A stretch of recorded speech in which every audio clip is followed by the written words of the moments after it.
So our next storyteller, before I have him come up, it's Samuel Frenkel.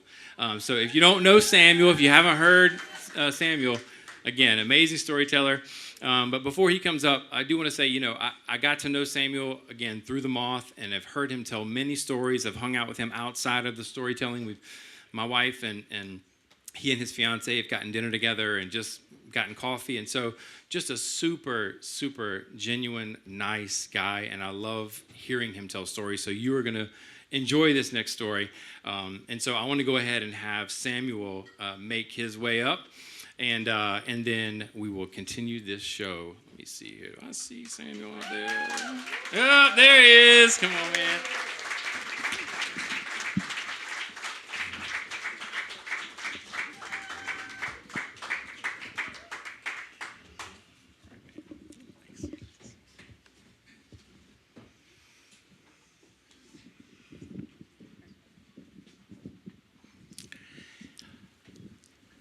It was what I thought was the sunniest, bluest, warmest summer day I'd ever experienced. And it all started when I got home. And I sat down with my mother and I said, I found the girl that I know I'm going to marry. And my mother said to me exactly what I knew she was going to say. Samuel, you're in third grade.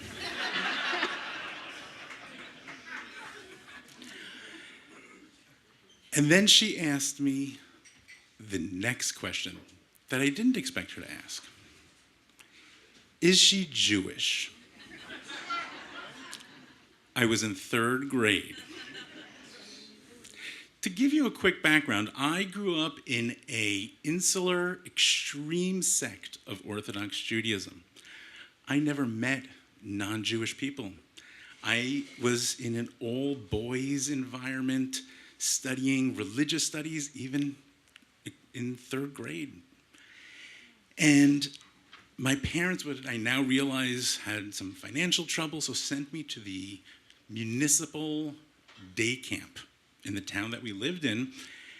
And they were deathly afraid of this exact moment. And I said to my mother, yes, of course she's Jewish. And she said to me, what's her name? And I said, Noel.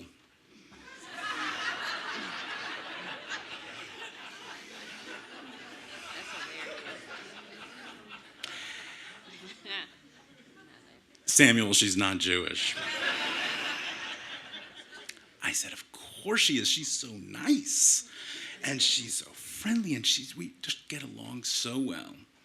And my mother said to me, she said, there is nothing that could tear us apart.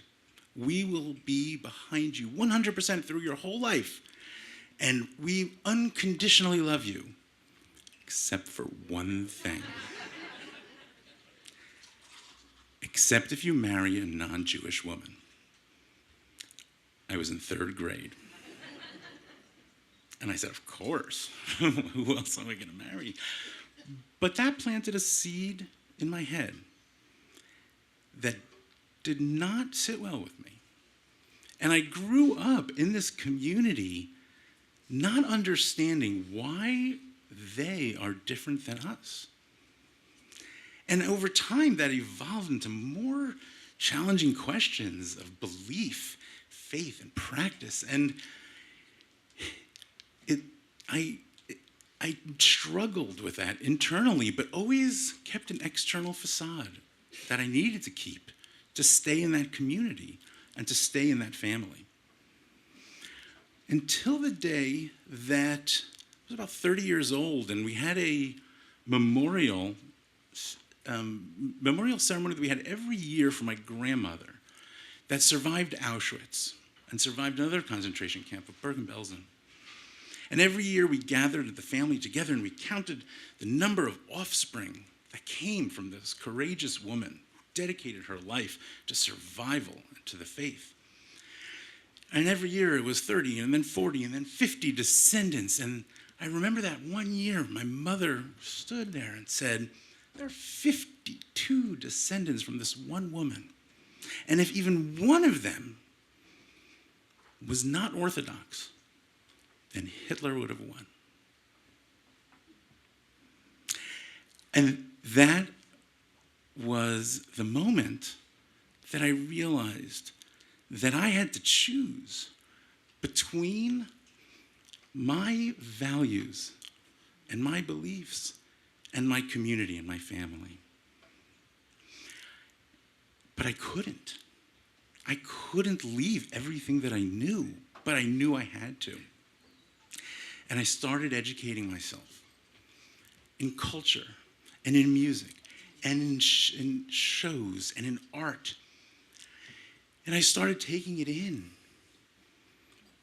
until this one song changed the way I looked at myself and the way I looked at the world. And I remember every word of it was written for me because I was afraid of changing. And I had built my entire life around this community and this family. And I listened to the song over and over again, and it told me that we get older. And we are allowed to get bolder. And we can do something as adults to change things. And I started, it erased my mind and started an exploration of who I am as a person. And I allowed myself to say, I'm not a husband or a son or a brother or a father. Okay, yes, I'm a father, and I'm very proud of being a father. But I'm not defined by anything about me except that I'm me. And I repeated over and over again for a decade this mantra, I am me. And I said it in Hebrew. I said, ani, ani. For 10 years, I said, ani, ani, till my 40th birthday. I said, I need to do something about this. I can't live an external life that was not the values and the belief that I held. And I decided that I was going to drive on Saturday. Sounds scandalous.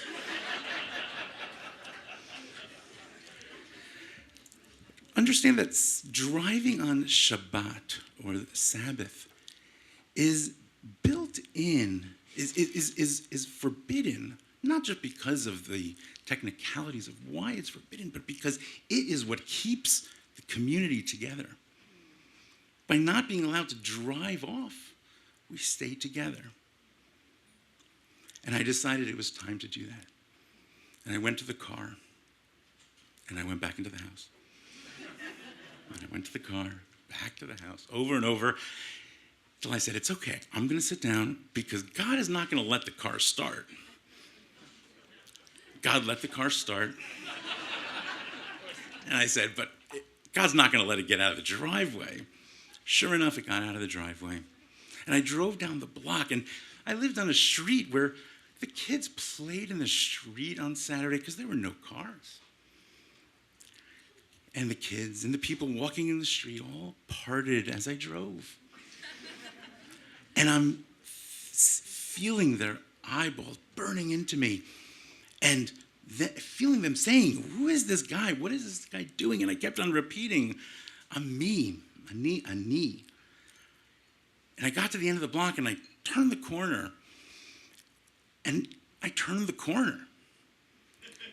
And I drove out of that neighborhood. And I drove 2 blocks to a store. And I went and I got ani ani tattooed on my arm. So that I would never forget who I am.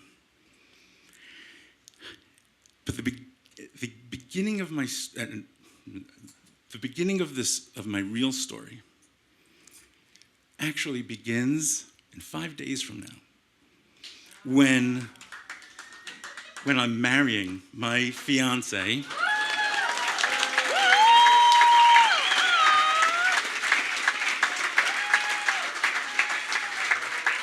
And Gila is the most wonderful, accepting, understanding person. And we're getting married in a park in Atlanta. And wouldn't you know it, my parents, my siblings, and every one of my cousins are flying into Atlanta to be at the wedding.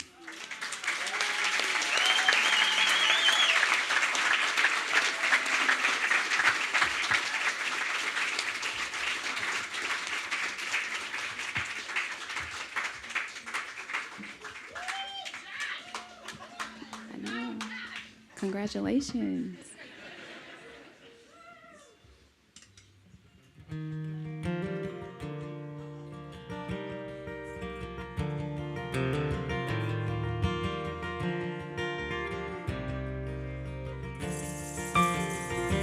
Took my love, took it down. Climbed a mountain and turned around. Then I saw my reflection in snow-covered hills. Till a landslide brought it down. Oh, mirror in the sky, what is love? Can a child within my heart rise above? Can I sail through the changing ocean tides? Can I handle the seasons of my life?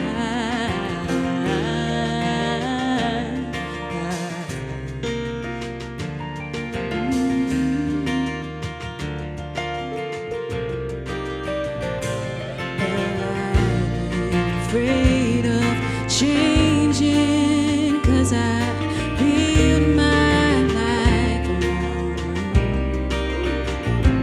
But time is border, even children get older, and I'm getting older too.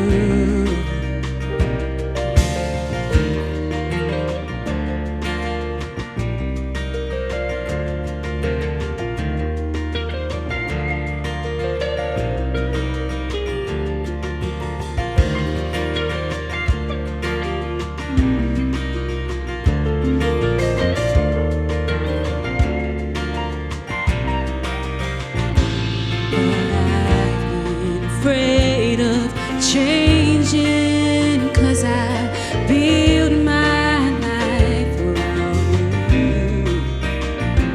But time ain't a border, even children get older, and I'm getting older too. Oh, I'm getting older too.